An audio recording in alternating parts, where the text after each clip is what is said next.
जय गुरुदेव। ओम नमः शिवाय। इस वीडियो में आप सबों के प्रश्नों का उत्तर दिया जा रहा है। एक प्रश्न है, कब मुक्ति मिलेगी इन सब से, अब तो जीवन बोझ लग रहा है। फिर एक प्रश्न है कि कलयुग मुक्ति पाने के लिए सच्चे मन से नाम जाप करता था, क्या युग परिवर्तन के बाद मुक्ति के लिए लंबी तपस्या करना होगा या नाम जाप से मुक्ति पा सकते हैं। एक ने प्रश्न किया है कि क्या एकादशी व्रत करने से मुक्ति मिलेगा। एक ने प्रश्न किया है कि आपके बताए गए गुरु मंत्र को घर के सभी लोग जपते हैं, क्या मुक्ति मिलेगी। एक प्रश्न है कि हम मोबाइल से मंत्र व दशावतार स्तुति सुनते हुए ऑफिस जाते हैं और रात्रि को विष्णु सहस्त्र नाम का पाठ सुनकर सोते हैं, मुक्ति पाने के लिए और क्या करना होगा। एक ने प्रश्न लिखा है कि हम आपके सभी वीडियो को देखते हैं, क्या मुक्ति मिलेगी आपके चैनल से जुड़े रहने से। एक ने प्रश्न लिखा है कि हम शादी नहीं कर रहे हैं और अपने माता पिता की सेवा करना चाहते हैं, हमारी इच्छा है कि अपने माता पिता की मुक्ति करा दें, इसके लिए हम सदैव चिंतित रहते हैं, हमारे माता पिता की मुक्ति के लिए कोई उपाय बताएं।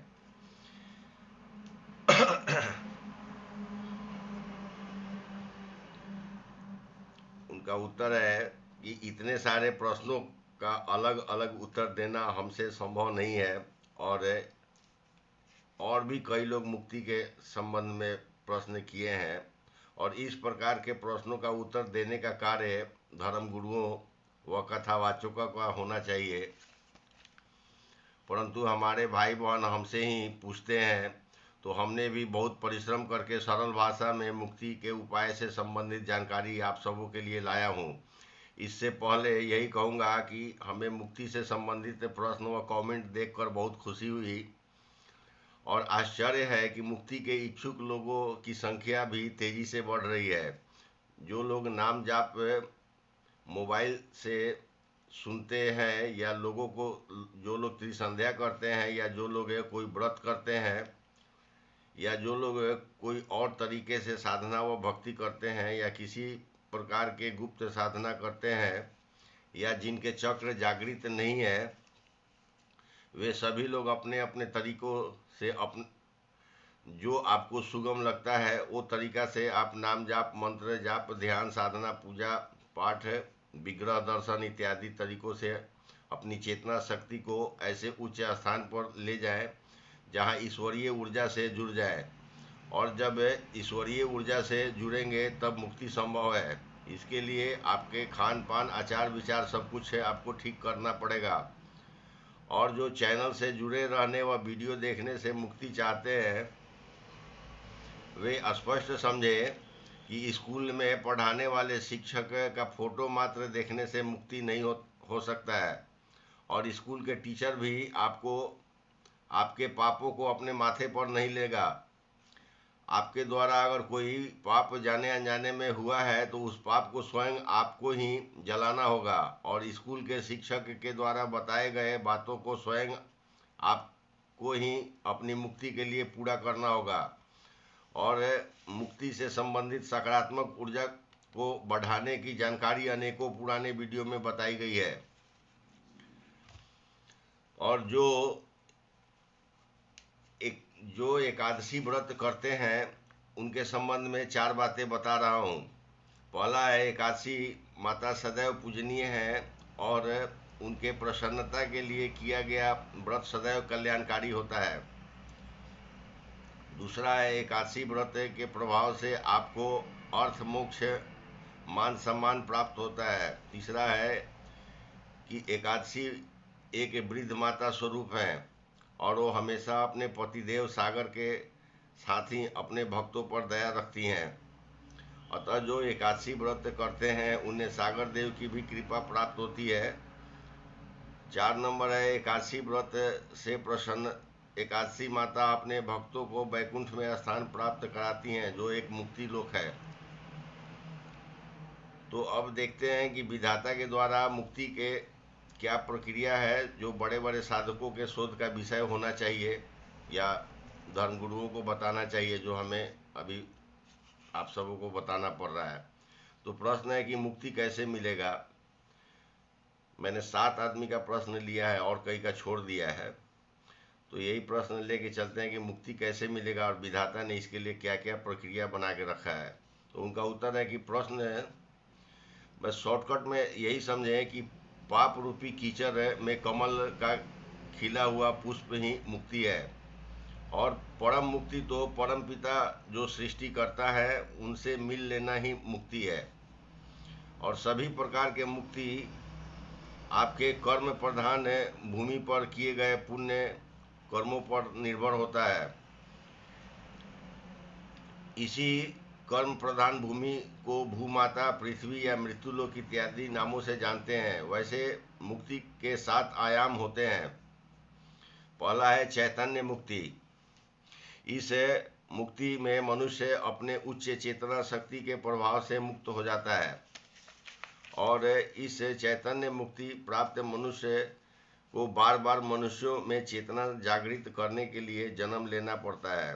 दूसरा नंबर है उन्मुक्त मुक्ति। ऐसे मनुष्य जो अपने जीवन काल में कम से कम भौतिक सुख सुविधा में चिंता रहित जीवन जीता है, वह उन्मुक्त मुक्ति को प्राप्त होता है। ऐसे मनुष्य भी बार बार जन्म लेते हैं और पारिवारिक तथा सादा जीवन जीते हैं, यानी साधारण मनुष्य के रूप में जन्म लेते हैं। तीसरा नंबर है सुविधा मुक्ति। इस प्रकार के मुक्ति में मनुष्य के पाप पुण्य के कर्म के आधार पर मृत्यु के बाद 4 विकल्प दिए जाते हैं।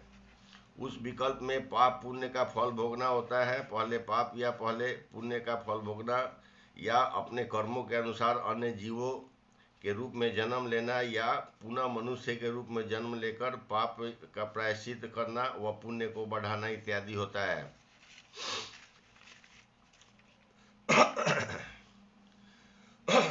4 नंबर में आता है असुविधा मुक्ति। इस प्रकार के मुक्ति मैंने असुविधा मुक्ति को ऐसे मनुष्य प्राप्त करते हैं जो आजीवन असुविधा में रहते हो और ईश्वर में श्रद्धा रखते हो, भले ही कोई पूजा पाठ नहीं करे परंतु वे श्रद्धा हो तो वे असुविधा मुक्ति को प्राप्त करते हैं। जैसे अत्यंत गरीब या सड़क के भिखारी इत्यादि को समझे। ऐसे लोग पुनः जन्म नहीं लेते हैं। ये पूर्ण रूप से मुक्त होकर अपनी इच्छानुसार अन्य अन्य लोकों में घूमते रहते हैं। ऐसे लोग स्वयं की इच्छा से भक्तों को मदद के लिए कभी भी आवेश अवतार लेकर पृथ्वी या अन्य लोकों पर आते जाते रहते हैं। ये लोग मुक्त होने के बाद विशेष रूप से स्वयं की इच्छा से तीर्थ क्षेत्रों में भक्तों को मदद करते रहते हैं। जैसे पहाड़ों पर चढ़ने उतरने में मदद करते हैं, नदियों में डूबने से बचाते हैं, वगैरह वगैरह कार्य को सूक्ष्म रूप से करते हैं। 5, 6 और 7 ये 3 जो है 5, 6 और 7वां चरण की जो मुक्ति है वह बहुत ही दुर्लभ है। 5वां चरण है, इसे दिव्यांग मुक्ति कहते हैं। इस प्रकार के दिव्यांग मुक्ति में 4 कल्प तक के मुक्त आत्माएं होती हैं। जो मुक्त आत्माओं को उत्तम लोकों में स्थान प्राप्त होता है, जैसे गोलोक धाम, वैकुंठ, शुष्क वैकुंठ, तरल वैकुंठ जिसे क्षीर सागर के नाम से जानते हैं। कुल 3 वैकुंठ होते हैं, या कैलाश जिसे शिवपुरी धाम के नाम से जानते हैं, जहाँ महाकैलाश जो 3 महाकैलाश होते हैं, जैसे जगहों पर स्थान प्राप्त करते हैं।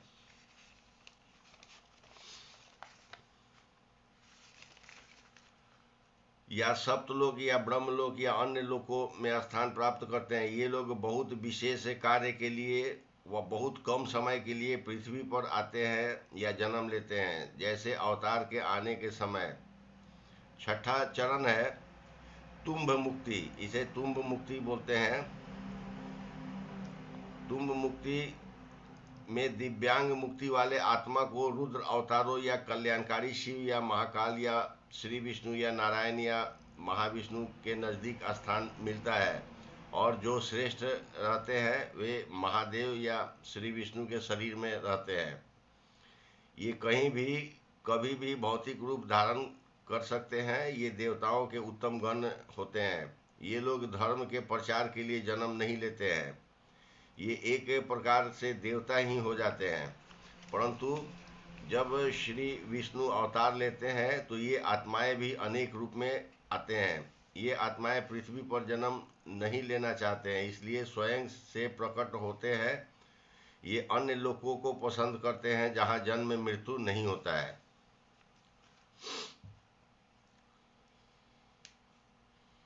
7 नंबर है अष्टक मुक्ति। इस अष्टक मुक्ति में 3 चरण होते हैं। पहला है शुल्क मुक्ति, दूसरा बिना शुल्क मुक्ति यानी फ्री, और तीसरा नंबर में आता है दुर्गमा मुक्ति। पहला शुल्क मुक्ति में देवताओं के उत्तम गण या ऋषि मुनियों या देवी देवताओं इत्यादि अपनी तपस्या या पुण्य को देकर सृष्टिकर्ता परम पिता या परम ज्योति में समाहित हो जाते हैं। शुल्क मुक्ति में जिन्हें लोग सृष्टिकर्ता श्री ब्रह्मदेव को मानते हैं, दरअसल वे सृष्टिकर्ता नहीं है और वे भी इसमें मुक्ति प्राप्त करते हैं। वैसे किसी भी ब्रह्मदेव के पास 1 से 3 लोकों के सृष्टि का कार्य ही होता है। जैसे स्वर्ग भी 6-7 ग्रहों के लिए एक होता है, वैसे यमलोक भी होता है।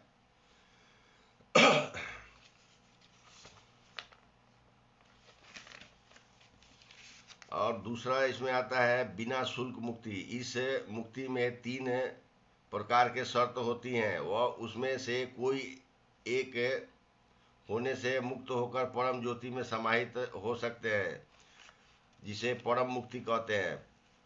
इसके तीनों शर्त इतने टेढ़े मेढ़े होते हैं कि स्वयं ब्रह्मा भी पूरा कर पाने में असहज होते हैं।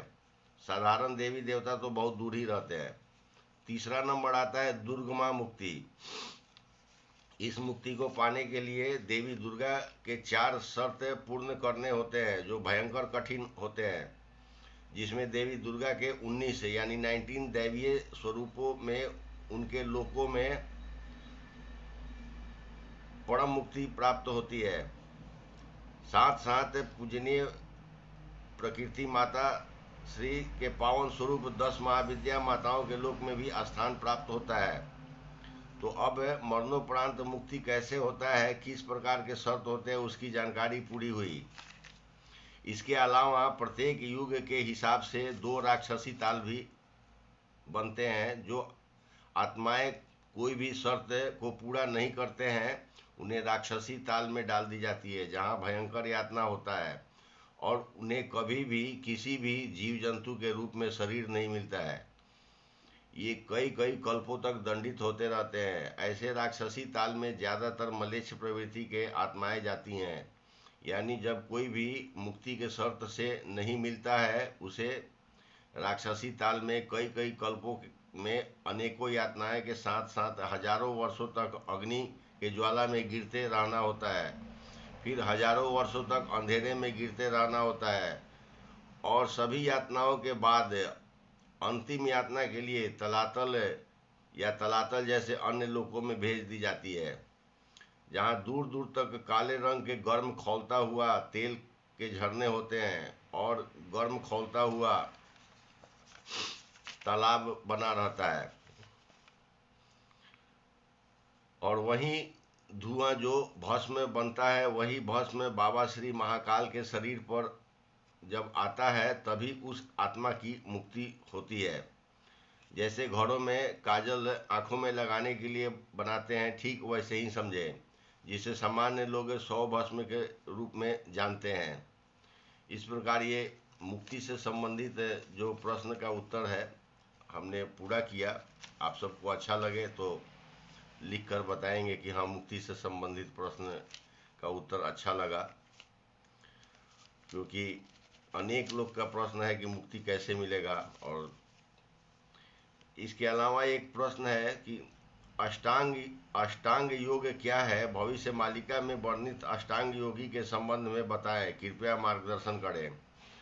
तो उनका उत्तर है कि भविष्य मालिका में जो अष्टांग योग के संबंध में लिखा गया है उसे सुनना बहुत छोटी सी बात है, परंतु अष्टांग योग को सिद्ध करना बहुत बहुत मुश्किल भरा कार्य है। अष्टांग योगी होने के लिए कई जन्म भी लग जाते हैं, या समझे कि हजारों वर्षों की तपस्या लग जाता है, तब कोई अष्टांग योग को सिद्ध करता है। अष्टांग योग सिर्फ पुरुषों के लिए ही होता है, यह महिलाओं के लिए पूर्ण रूप से निषेध यानी वर्जित होता है। वैसे कोई भी योगी पुरुष हजारों वर्ष की तप से भी अष्टांग योग को आधा अधूरा ही सिद्ध कर पाते हैं। अभी तक अष्टांग योग देवादिदेव महादेव जी के अलावा कुछ और श्रेष्ठ रुद्रावतार ने किया है, जो हमारे जानकारी में है। अष्टांग योग को बड़े बड़े देवता भी पूर्ण करने में असमर्थ होते हैं। अष्टांग योग 3 चरणों में महायोगी या महादेव जी सिद्ध करते हैं, और इस योग को सिद्ध करने की 3 मुख्य बातें होती हैं। जब कोई योगी पुरुष इसे सिद्ध करना चाहेगा तो उसके शरीर के 38 यानी 38 चक्र अवश्य जागृत होने चाहिए। दूसरा नंबर है, अष्टांग योग के साधकों के आंखों के पलक कभी गिरने नहीं चाहिए। तीसरा नंबर है, जब अष्टांग योग को कई चरणों में पूरा करेंगे तब साधकों को चरणबद्ध तरीकों से लाभ होता है। जैसे अष्टांग योग की सफलता से पुरुष हवा में उड़ सकते हैं और भौतिक रूप से किसी अन्य ग्रहों पर जा सकते हैं जहां जाना निषिद्ध नहीं हो। जैसे अष्टांग योग सिद्ध होने से समुद्र के नीचे घर बनाकर जलपरियों की तरह रह सकते हैं। जैसे अष्टांग योग सिद्ध होने से अपनी धर्म पत्नी को भौतिक रूप से अपने शरीर में जोड़ सकते हैं, और इस योग के सफल होने से कई सूक्ष्म शरीर भी बना सकते हैं। अष्टांग योग के कुछ सफलताओं के साथ कुछ गिने चुने साधक हिमालय क्षेत्र में अभी भी हैं। अष्टांग योगी जो पूर्ण करते हैं अष्टांग योग, उनको 4 अप्सराएं गुप्त कार्यों के लिए प्राप्त होती हैं।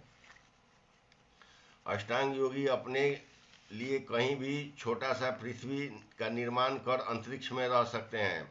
जैसे द्वापर काल तक के महापुरुष जो अष्टांग योगी हैं, वे सभी जो चिरंजीवी के रूप में जाने जाते हैं, वे लोग भी इसी योग के कारण अपनी भूमि का निर्माण करके अंतरिक्ष में रहते हैं।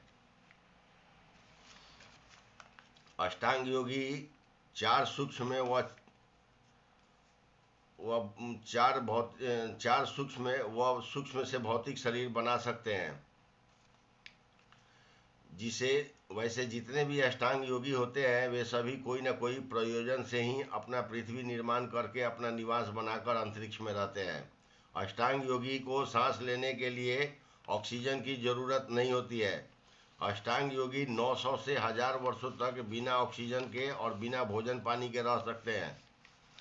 अष्टांग योगी के शरीर में किसी भी प्रकार की नुकीली सुई को नहीं चुभाया जा सकता है। इन पर धारदार हथियार या बंदूक की गोली काम नहीं करता है। इनकी इच्छा से बंदूक की गोली भी उसी रफ्तार से लौट सकती है। ये बंधन मुक्त होते हैं, इन्हें कोई जेल में बंद करके नहीं रख सकता है। ये कहीं भी उड़कर भौतिक शरीर से जा सकते हैं तथा ये कभी भी भौतिक से सूक्ष्म और सूक्ष्म से भौतिक शरीर धारण कर सकते हैं। इसके अलावा भी अन्य कई प्रकार के लाभ अष्टांग योगी को प्राप्त होता है। ठीक इसी प्रकार का सुफलस्य योग भी होता है, जो इससे आसान होता है और उसे स्त्री पुरुष दोनों ही कर सकते हैं। सुफलस्य योगी बहुतायत में सतयुग व त्रेता काल में होते हैं। दर्शकों की इच्छा होने से हम सुफलस्य योग को भी बताएंगे। एक ने प्रश्न किया है कि लाइट का बड़ा समस्या है। एक ने प्रश्न किया है कि भूटानी citizen very polite then why punishment.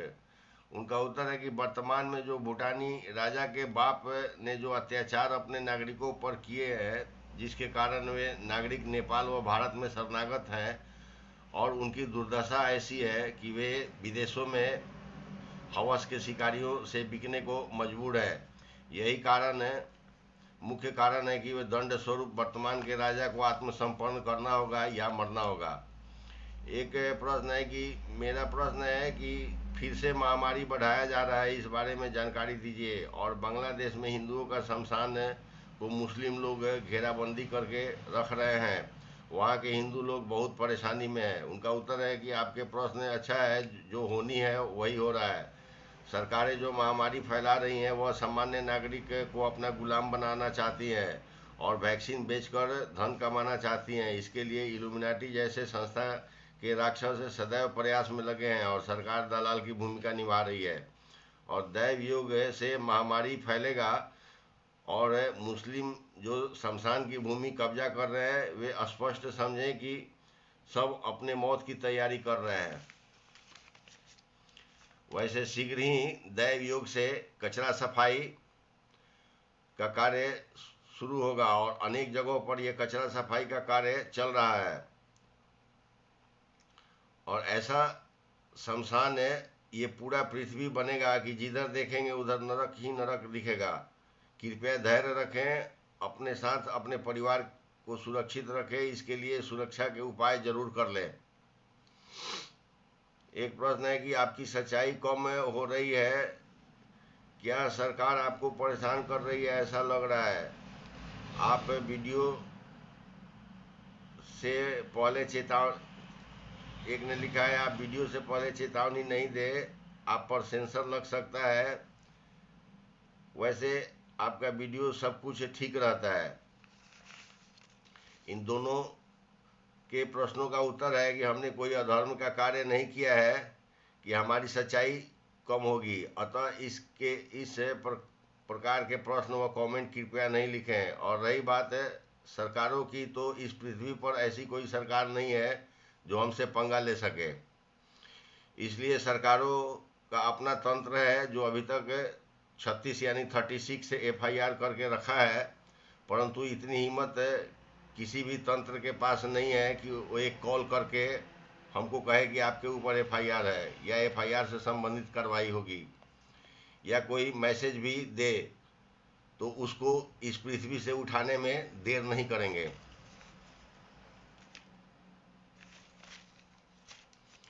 हमने 100 पुलिस वालों, IT सेल वालों, आतंकवादियों को जब मौत दिया तब तक उनके नाम व स्थान की जानकारी लिख कर रखा, और कुछ भारत सरकार के अधिकारियों को जब मौत के घाट उतारा गया तो उनका नाम व पद की जानकारी इस चैनल के कम्युनिटी पोस्ट में अभी भी लिखा हुआ है, वहाँ से देख सकते हैं। अभी तक हमारे पूजनीय ऋषियों के तरफ से इस चैनल को चलाने के लिए 400 से ऊपर देशी विदेशी सैनिक, जांच एजेंसियों के गुप्तचर, IT सेल वालों और पुलिस तथा आतंकवादियों को मौत की नींद सुला दी गई है। अब इतने सारे जानकारी लिख कर रखना भी टाइम वेस्ट लगता है। और रही बात हमारे वीडियो को सेंसर करने या डिलीट करने का, तो हम स्वयं से ही कर सकते हैं। किसी भी सरकार में इतनी हिम्मत नहीं है कि वो हमारा वीडियो का ऊपर सेंसर कर दे, और YouTube के पास ऐसा कोई तकनीक या इंजीनियर नहीं है कि वो हमारा वीडियो को डिलीट कर सके। अतः स्पष्ट समझें कि हमारा चैनल को डिलीट करने वाले इंजीनियर इस पृथ्वी पर नहीं है। फिर भी दुख होता है जब हम जिससे उठाना चाहते हैं वह नीचे गिरने के लिए हमेशा घटिया कार्य करते रहता है, तब हमें भी दुख होता है। ऐसे लोग गलत सलत कमेंट करते हैं, इस कारण से बहुत दुख होता है।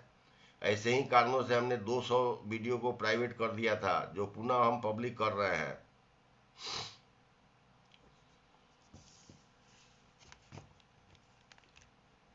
एक प्रश्न है, मैं देखता हूँ कि आपका चैनल ट्रेडिंग में नहीं आ पाता है, इतना ज़्यादा सब्सक्राइबर है तो सर्च मारते ही सबसे ऊपर दिखाना चाहिए, लेकिन ऐसा होता नहीं है। ऋषियों से प्रार्थना है कि सनातन जागृति हेतु इस चैनल को विश्व के टॉप ट्रेडिंग में रहना चाहिए। उनका उत्तर है कि आपने सही कहा है, हमने इस संबंध में पहले एक वीडियो में ऐसे प्रश्न का उत्तर दिया था। कृपया आप गणित अगर जानते होंगे तो हिसाब लगाइएगा। प्रथम के 3 महीने में 5055 सब्सक्राइबर थे, ऊपर से उससे ऊपर ही थे। जिस दिन मैंने इसको मोनेटाइज कराया था उस समय 5055 सब्सक्राइबर थे। 3 महीना समय बीता था और 38 कंट्री में वीडियो दिखाया जा रहा था। तो अभी तो 2 वर्ष से ऊपर बीत गया हमारे चैनल का, तो कितना सब्सक्राइबर होना चाहिए आप स्वयं से गणना कर लीजिएगा। और वैसे इसे ठीक करने के लिए हमारे पूजनीय गुरुदेव की आज्ञा नहीं है, वरना इसे 2 मिनट में हम ठीक कर सकते हैं। और हमारी भी इच्छा नहीं है कि यहाँ ज़्यादा भीड़ लगाए। आपके प्रश्न के उत्तर के लिए कुछ फोटो इस वीडियो में डाल दे रहा हूँ। इससे अंदाज़ा लगा सकते हैं कि जब हम दूसरे के चैनल को ऐसा कर सकते हैं तो अपना चैनल के लिए क्यों नहीं कर सकते हैं।